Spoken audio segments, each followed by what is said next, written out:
For over 100 years, if you saw the name Stanley on a tool, you knew it was built to the highest quality. It was the gold standard.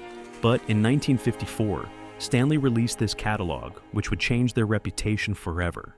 It may look innocent enough, but inside these pages, we'll see the exact moment where Stanley decided to stop building exclusively for the professional tradesman and started chasing the homeowner. This is their handyman line.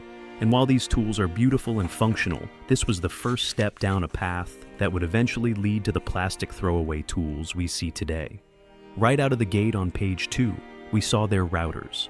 While they appear to be well built with quality features such as sealed ball bearings and their push-button shaft lock, combined with being paired with a large variety of different attachments and accessories, they were trying to turn their router into a multi-tool for a variety of different applications.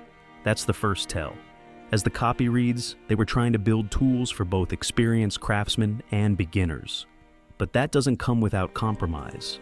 For the generalist, one of the coolest tools that they offered, which incorporates their router, is the Power Plane Adapter Kit.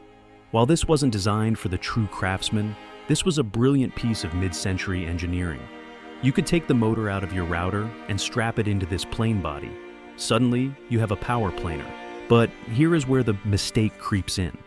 Instead of selling a dedicated power plane, they are selling you an attachment. It's versatile, yes, but a dedicated tool is always more precise than a do-it-all transformer. This was Stanley telling the market, you don't need a dedicated shop anymore, you just need our modular system. Think back to the Craftsman Bolt-On series. It was a clever bit of engineering. One power head that morphed into a drill, an impact driver, a saw, a jigsaw, and even a router. But there's a reason you didn't see those in professional shops. A true craftsman knows that a tool designed to do everything is a tool designed to compromise. Their livelihood depends on having specialized instruments that are dialed in for one specific task, and to perform it with absolute precision every single time. And here we see their drill kit. It's suffering from the exact same identity crisis as the router we just looked at. Stanley wasn't trying to build the world's best drill here. They wanted to sell you one motor that supposedly acts as a drill today and a sander tomorrow. It sounds clever on paper, but in practice, it's a compromise.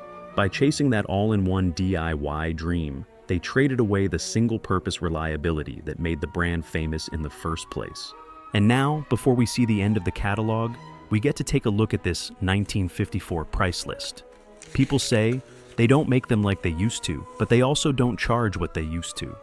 They have their H41 drill listed here for $25. That might sound cheap, but adjusted for inflation, that's around $300 in today's money. Think about that. This was their consumer line, and a basic drill cost the equivalent of $300. So, the mistake wasn't that the tools were bad. These tools were excellent. The mistake was thinking they could lower the prestige of the brand to chase the mass market, while still charging professional prices. Eventually, the prices came down, and the quality followed them into the gutter.